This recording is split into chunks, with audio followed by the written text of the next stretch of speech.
À la une, comment les parents ont préparé la rentrée scolaire qui aura lieu ce lundi, donc dans un jour pratiquement. Dans les marchés, les ventes ont été timides durant la dernière semaine. Un reportage à suivre dans ce journal. Et si vous voulez savoir combien gagne exactement un député national, à suivre demain Focus avec Jean-Marie Kassomba qui reçoit des élus nationaux et des membres de la société civile autour de la thématique. Émission à suivre bien évidemment sur Télé 50 à 13h30. Et en sport, nous parlerons de la clôture des états généraux des sports, une première depuis plus d'une décennie dans l'histoire des sports en RDC, un pari gagné par Serge Condé. Bienvenue à vous tous. À la une de l'actualité, dans 24 heures, les élèves reprendront le chemin de l'école après 2 mois de grandes vacances. Mais comment les parents ont préparé cette rentrée scolaire? Dans quel état d'esprit attendent-ils la reprise des cours? Nos reporters ont visité quelques marchés de Kinshasa. À un jour de la rentrée scolaire, la situation et la circulation demeurent timides. Les constats faits dans le grand marché de Kinshasa en est la preuve. Comme l'engouement, la vente des uniformes et cahiers, bref, les objets classiques, est tout aussi timide. Le parent se plaigne ainsi que le vendeur. Sur le marché, il n'y a pas vraiment beaucoup d'argent. Les dollars n'en parlent même pas. Les parents se plaignent parce qu'il n'y a pas d'argent.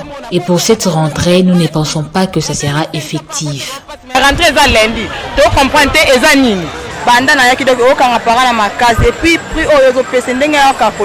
Depuis que je suis là, je ne vends pas. Il y a vraiment une grande différence avec la rentrée scolaire de l'année passée et de cette année. Il n'y a pas de mouvement, rien ne bouge. Pour ces derniers, la rentrée scolaire de cette année diffère des autres, ce qui justifie l'absence de plusieurs parents sur le marché et la vente qui est toujours lente jusque-là. À cela s'ajoute la parité entre le dollar américain et le franc congolais et la hausse de prix de fournitures scolaires.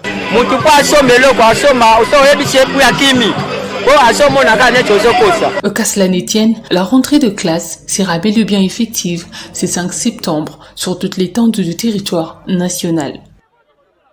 Et toujours en rapport avec la rentrée scolaire à Kinshasa, le gouvernement provincial a fait les derniers réglages avant la reprise des cours. Le ministre de l'EPST a invité les responsables des divisions éducationnelles à suivre l'effectivité de la rentrée sur toute l'étendue de la capitale. Plus de doutes sur la question de l'effectivité de la rentrée scolaire 2022-2023.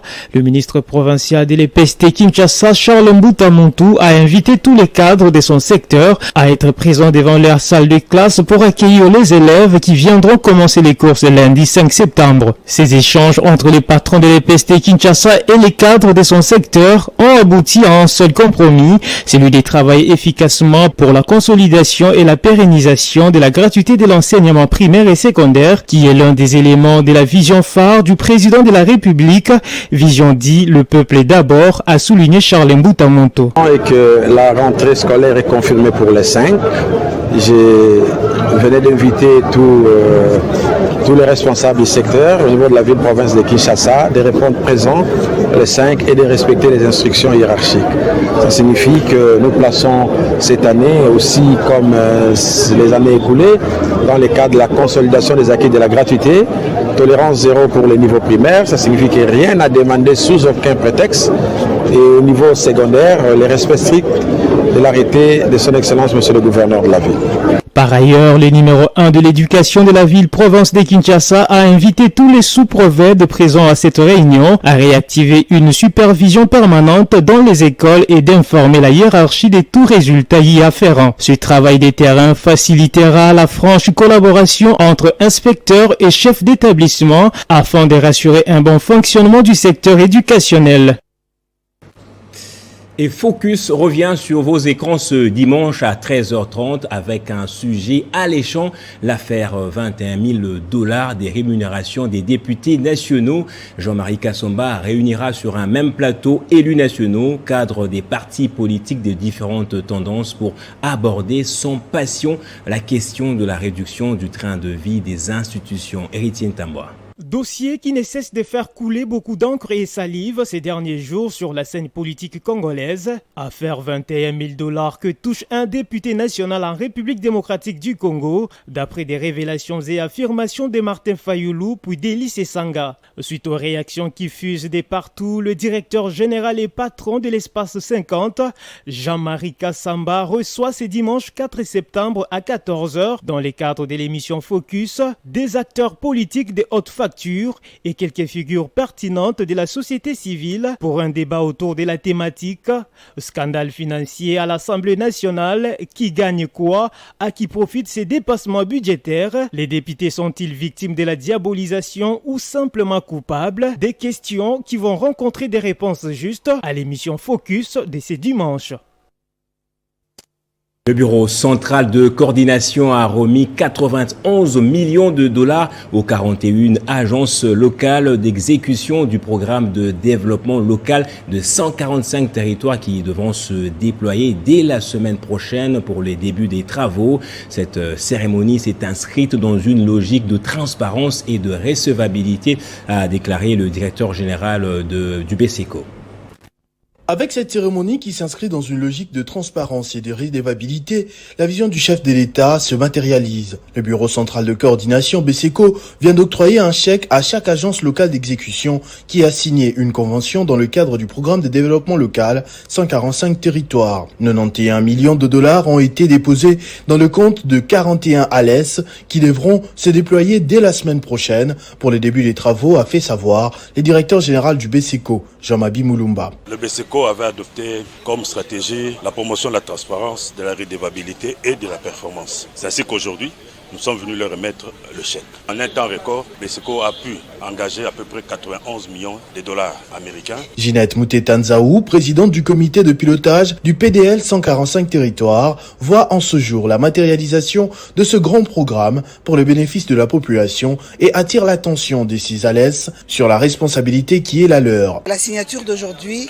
matérialise déjà une première étape. Ce programme qui était théorique, et puis il se matérialise par le fait que des ALE qui ont fait leur preuve sur le terrain, qui sont proches des populations, ont véritablement reçu déjà une avance de démarrage. Ça signifie le démarrage sur le terrain des travaux. Cette remise des chèques est donc l'étape de concrétisation du PDL 145 territoires qui vise à réduire les inégalités sociales. On est dans une étape, je pourrais dire, de concrétisation du programme PDL 145 territoires, qui est un programme très ambitieux, un programme du chef de l'État qui a pour but la réduction des inégalités sociales, la réduction des écarts. Notons que le PDL 145 territoires, qui est parti de la gare depuis quelque temps, poursuit son chemin sans désemparer. Au ministère des Mines, le séminaire de renforcement des capacités des chefs de division provinciale s'est clôturé vendredi à Kinshasa. La cérémonie a connu la participation de la ministre de tutelle Antoinette Nsamba Kalambaye.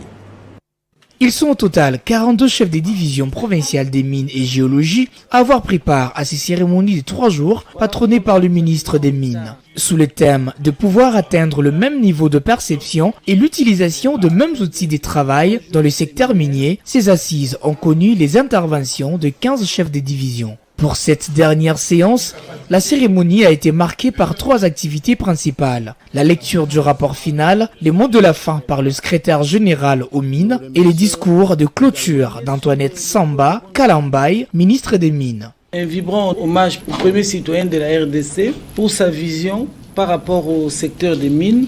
Je suis persuadé que les objectifs assignés à ces assises ont été atteints, que lorsque vous rentrerez en province, vous allez faire la restitution auprès de vos collaborateurs. Et je tiens beaucoup à cela parce que vous avez appris, je me dis même que c'est de la routine quelque part, mais c'est toujours bien de vous apprendre des choses que vous avez peut-être oubliées, Et dans l'entretemps, le code minier a été révisé. Qu'à votre tour, lorsque vous rentrez en province, que vous puissiez faire la restitution à vos collaborateurs. Au sortir de ces travaux, tous les chefs des divisions provinciales des mines auront le même niveau de perception et d'utilisation des outils de travail du secteur minier comme acquis de ces séminaires. Et puis, loin de leur province, à Kinshasa, les jeunes du Grand Bandundu ont marché pour le retour de la paix à Kwamouth, où sévit le conflit meurtrier entre les Téké et les Yaka.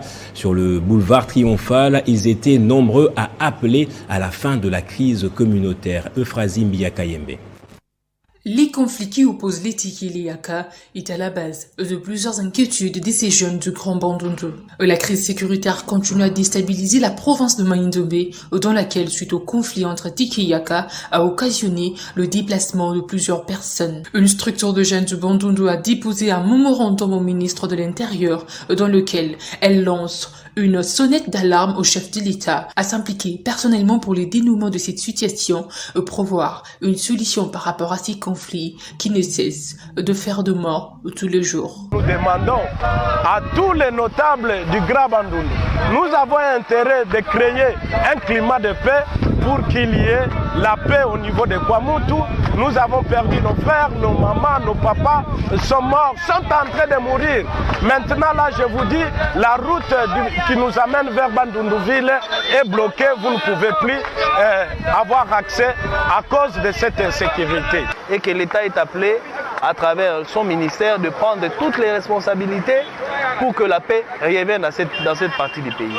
Et pour la petite histoire, comme je venais de le dire, si vous allez là-bas, vous interviewez les gens, vous trouverez que rien ne justifie cette tuerie, rien ne justifie cette barbarie. S'il n'y a pas une main noire derrière cette violence intolérable et incalculable qui se passe dans un espace réputé oasis de paix.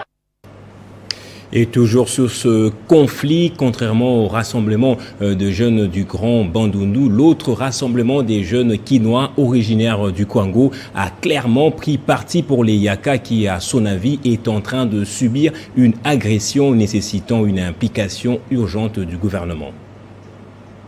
Les Rejeko condamnés avec force les atrocités sanglantes dont est victime le peuple Yaka habitant le territoire de Kwamouth et exige ce qui suit au gouvernement central de tout mettre en œuvre pour sécuriser cette population martyrisée et abandonnée à elle-même, de mettre fin au carnage humain et à la chasse à l'homme qui empêche même aux Yaka de se mettre à l'abri de ces fléaux, d'évacuer toutes les barrières érigées par les inciviques sur la route de Mongata, Bandundu-Ville, semant la terreur, d'assister les populations ayant réussi à s'échapper, mais qui vivent dans des conditions inhumaines, d'organiser un dialogue entre les deux communautés, aux communautés Téké et Yaka, de privilégier la fraternité en lieu et place de la haine et le tribalisme. Le regroupement des jeunes Kinois originaires du Kwango reste vigilant et entend organiser dans les jours qui viennent ensemble avec les autres associations du Kwilu, du Kwango et de Mai-Ndombe, une marche de paix à Kinshasa. Le regroupement des jeunes Kinois originaires du Kwango Rejekok met en garde les tireurs de ficelles de cette situation dont le Grand Bandundu n'a pas besoin. Le regroupement des jeunes Kinois originaires du Kwango demande au président de la République de veiller personnellement au traitement de ces dossiers pour un aboutissement erré.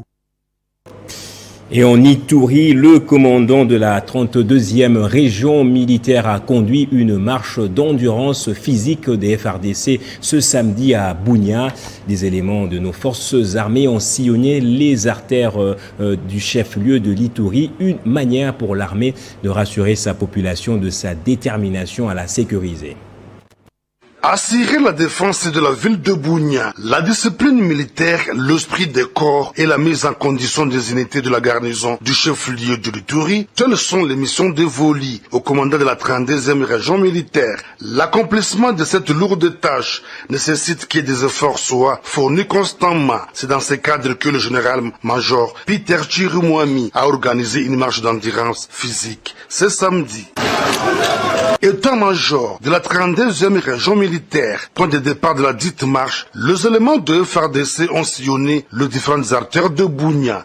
Question de rassurer la population de leur engagement et promptitude à répondre à toute éventualité, a dit le lieutenant Jules Ngongo, porte-parole de FARDC à Ituri. La marche d'endurance organisée par le commandant de la 32e région militaire, le général Filimon Nipiter, sur l'instruction du gouverneur militaire et commandant des opérations, a l'unique objectif d'assurer l'endurance physique, morale et ainsi. Rappelons que c'est sur instruction du gouverneur militaire et commandant des opérations, le lieutenant général Bouyanka Johnny, que chaque samedi, une marche d'endurance physique est organisée au chef-lieu de l'Ituri, à laquelle prennent part toutes les unités de la garnison de Bunia, une façon de créer la cohésion et le reconditionnement physique, car dit-on, un esprit sain dans un corps sain. Et la ministre de la Formation professionnelle et métiers a présidé hier vendredi 2 réunions importantes à Kolwezi. Antoinette Kipoulou s'est inquiétée de la pénurie de la main-d'œuvre dans les entreprises minières. Bédrine Kenge. Au cours de la première réunion, la ministre de la Formation professionnelle et métiers, Antoinette Kipoulou, a échangé avec le représentant des sociétés minières de la province du Lualaba, sélectionné par le gouvernorat autour des projets du ministère de la Formation professionnelle. Celui-ci entend organiser des formations modulaires ciblées dans le domaine de mines, conformément aux besoins exprimés par ces entreprises. Avec l'implication de l'autorité provinciale Fifi Masuka, qui tient à voir ce projet se réaliser, la ministre de la Formation professionnelle espère la mettre en œuvre dans un bref délai. Bien avant, Antoinette Kipoulou a échangé avec les agents et cadres de son ministère sur plusieurs questions qui les touchent, notamment les conditions de travail et sociales des agents et cadres de la formation professionnelle dans cette partie du pays. Un exercice habituel pour la ministre qui les fait partout où elle passe dans le Congo profond. Et les réalités sont les mêmes, le manque des infrastructures, de mobilité de responsables provinciaux du ministère et le non-paiement des salaires et primes des agents, et en plus du non-respect de l'ordonnance du chef de l'État 022/003 du 7 janvier 2022 qui souffre d'applicabilité. Nous travaillons en synergie avec la Fédération des entreprises et qu'elles puissent nous donner leurs besoins, en fait, que le ministère puisse préparer les modules appropriés pour encadrer les emplois. En ce qui concerne le matériel de bureau, la ministre a rassuré de les acheter avant son départ pour Lubumbashi, chef-lieu de la province du Haut-Katanga, sa prochaine destination. Et restons là-bas, la dynamique des associations unies du Congo a organisé une marche de soutien à la gouverneure intérimaire dans la ville de Kolwezi. Dans leur message, ces jeunes ont aussi appelé à la réélection du chef de l'État Félix Antoine Tshisekedi en 2023. Unis comme un seul homme, ce samedi 3 septembre dans la ville de Kolwezi, sous le leadership éclairé de leur coordonnateur national, Ntsele Minga Mardoché, le membre de la dynamique des associations unies du Congo, ont organisé une marche de soutien à la gouverneure de province Fifi Masuka, tout en prenant l'engagement de travailler bec ONG pour la réélection du président de la République, Félix Tshisekedi, en 2023. Nous lui promettons notre appui indéfectible. Cher Excellent, par cette déclaration, nous assurons notre soutien inconditionnel. Et au chef de l'État, Son Excellence Félix Antoine Tshisekedi Tshilombo, nous vous affirmons que dans l'unité, nous sommes capables de donner à Félix Tshisekedi un score fleuve aux élections prochaines. Au nom de la gouverneure empêchée, le ministre provincial en charge du budget s'est exprimé en ces termes. Ce jour pour venir exprimer votre soutien pour le travail de titan que Maman Fifi Saini est en train d'abattre. Au regard de ses actions salvatrices depuis son avènement à la tête de la province, les membres des associations unies du Congo, par la bouche de leur coordonnateur national Ntsele Minga Mardoché, ont émis le vœu d'apporter leur attachement sans faille à l'autorité provinciale Fifi Masuka pour l'intérêt de la province du Lualaba. Et la génération Aimé Boji Sangara, plateforme de l'UNC soutenant les actions du ministre d'État en charge du budget, s'est engagée à éclairer les artères et avenues réputées bastions de l'obscurité et de l'insécurité dans la ville de Bukavu. L'association a déjà commencé à installer quelques lampadaires solaires. C'est à la place de l'Indépendance que la troisième phase d'installation des lampadaires solaires à éclairage public a été lancée par le maire de la ville en présence des cadres et militants membres de la génération Aimé Boji Sangara. Cette troisième phase partit de la place de l'Indépendance jusqu'à Bagira, soit sur une distance d'un peu plus de 5 km, qui a été éclairée par la GABES, plateforme de la famille INC, partie chère à l'honorable Vital Kamerhe, luttant ainsi contre des cas d'insécurité enregistrés dans cette partie de la ville. Ce projet va contribuer à combattre l'obscurité pour assurer la sécurité de la population sur ces tronçons. L'occasion pour les coordonnateurs de la GABES de lancer un appel à la population pour la protection de ces lampadaires. Ces enjeux sont très capitaux pour la protection de la population du pouvoir. De son côté, l'autorité morale de la dynamique Je suis Vital Kamerhe demande à d'autres notables de suivre l'exemple du ministre Aimé Boji pour le développement de la province. Lui fait l'éclairage, les autres peuvent aider à ce qu'il y ait autre chose qui ça. La génération Aimé Boji Sangara, s'inscrivant dans la vision du chef de l'État, Félix Antoine Tshisekedi, a déjà éclairé les axes routiers Kanteve, Chiriri, Manimani, Mwachi, Pazapa, Carrefour, Kopera, Stade, Lycée Wima, One-Legenda et aujourd'hui place de l'Indépendance jusqu'à Bagira. Et la prochaine étape interviendra sur la RN5, partie de la place jusqu'à Panzi. Et dans la capitale, le député national Pierre Kangoudia a entamé des échanges avec les notables de la commune de Lemba, son fief électoral, sur la problématique du phénomène Kuluna, un phénomène qui a repris de plus belle dans les quartiers commerciaux et Mandrandélé. Toujours proche de sa base et de son fief électoral, l'élu de Moamba, le député national Pierre Kangoudia, se retrouve cette fois avec les notables de la commune de Lemba. La rencontre qui réunit les quartiers commerciaux et Mandrandel commence par la prière. Dans le cadre des vacances parlementaires, il est question d'un échange à bâton rompu sur les réalités de ces quartiers, dont le phénomène Kuluna, l'électricité, la desserte en eau potable, l'insalubrité.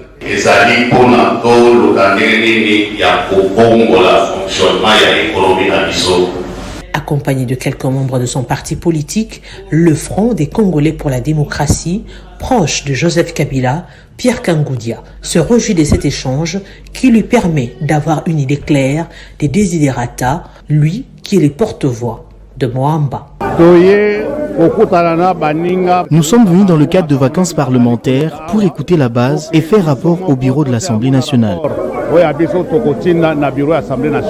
Il s'agit des desiderata de la population avec le phénomène Kuluna qui ne fait que s'aggraver. Que voulez-vous? C'est un plaisir de retourner dans son fief électoral. Si nous sommes politiques, c'est pour eux. C'est dans une ambiance bon enfant que s'est clôturé cet échange dans l'attente de la rentrée parlementaire ce 15 septembre. Et toujours dans la capitale, la ministre provinciale de l'Environnement, Laetitia Bena Kabomba, a effectué une visite d'inspection dans le cadre de l'opération Kinshasa-Bopeto avec pour objectif le maintien de la propreté et des éco-gestes. C'est une mission d'itinérance à travers la ville de Kinshasa. Ici, Laetitia Bena Kabomba, en sa qualité de commissaire général en charge de l'environnement, fait la ronde des grandes artères de la capitale en passant par Lukunga, Funa, Moamba, puis la Tchangu, 4 districts de la capitale Kinshasa. Accompagné de la cellule de suivi et de contrôle des travaux d'assainissement effectués par la ville à travers les ONG et les services techniques de la ville, tels que la RASKIN et l'unité spéciale de la protection de l'environnement USP, elle fait le constat de la bonne exécution des travaux de l'opération Kinbopeto. Forêt de constater évidemment avec satisfaction les travaux qui se font correctement suivant les dispositions, en tout cas du moins les instructions données par moi-même et sur orientation de l'autorité urbaine. Kinbopeto, ce programme d'assainissement de la ville de Kinshasa, initié par le gouverneur Jean-Tini Ngobila, mérite le soutien de toute la population. Laetitia Benakabamba appelle à l'adoption des gestes éco-citoyens responsables. J'encourage la population à suivre et surtout à préserver le travail qui est fait, parce que nous voulons travailler dans la pérennité de nos actions. Cette mission a été effectuée de jour comme de nuit sur toute l'étendue de la capitale congolaise. Et dans l'actualité en Afrique, reprise au Tchad du dialogue national inclusif et souverain. Après une suspension de 3 jours, le pouvoir a des difficultés à mettre d'accord tous les leaders, notamment les religieux. Commentaire de Euphrasie Miyakayembe. Suspendu il y a 3 jours afin de négocier avec le parti politique et les organisations de la société civile qui ont opté pour le boycott. Les travaux sur le dialogue national et inclusif ont repris ce samedi 3 septembre. Au cours de ces assises, le président du Présidium, Galingo Tegata, a fait savoir que le temps perdu n'a pas permis de convaincre la frange de récalcitrants de réintégrer le dialogue. Par ailleurs, le projet d'un agenda sur le déroulement du forum jusqu'à son terme, prévu le 5 octobre prochain, a été distribué aux participants et il devrait être examiné lundi en plénière. Pendant ces temps, le siège du parti, le transformateur, reste encerclé par les forces de l'ordre. Quelques militants ont tenté de se rapprocher du siège du parti des Succès Masra. Ils ont été repoussés par des tirs de grenades lacrymogènes. Ici est de noter que le secrétaire général de l'ONU, Antonio Guterres, a félicité le Tchad pour ces dialogues dans lesquels il a salué une opportunité historique de poser de nouvelles fondations pour la stabilité du pays. Et les Russes ont fait leurs derniers adieux au tout dernier dirigeant de l'URSS, Mikhail Gorbatchev. Ils étaient des centaines à faire la queue devant la maison des syndicats à Moscou où était exposé le corps du leader controversé décédé à l'âge de 91 ans. Plamedi Mabaya. Ce par une cérémonie d'adieu organisée à l'absence de Vladimir Poutine que le peuple russe a rendu ses derniers hommages à Mikhail Gorbatchev ce samedi.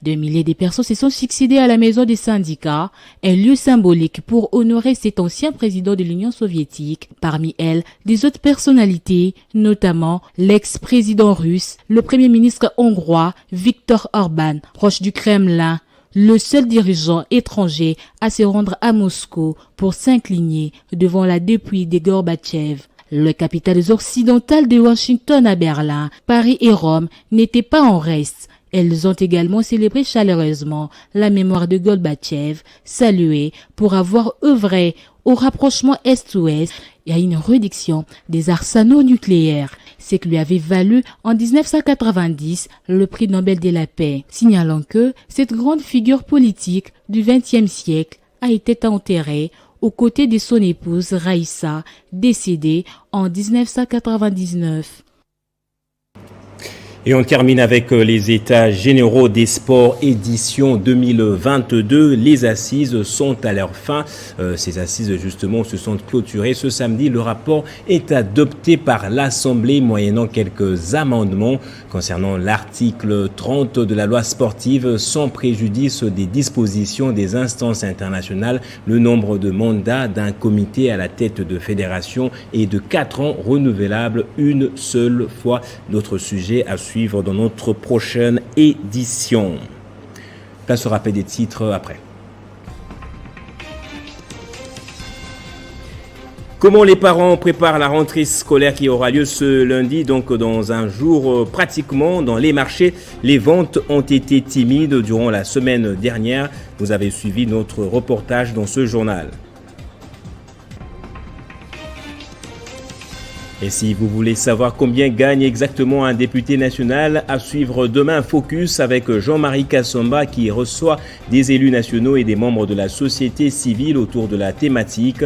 Émission à suivre bien évidemment sur Télé 50 à 13h30. Et en sport, nous avons parlé de la clôture des États généraux des sports, une première depuis plus d'une décennie dans l'histoire des sports en RDC, un pari gagné par Serge Condé. Enfin, ce journal, merci à vous tous de l'avoir suivi.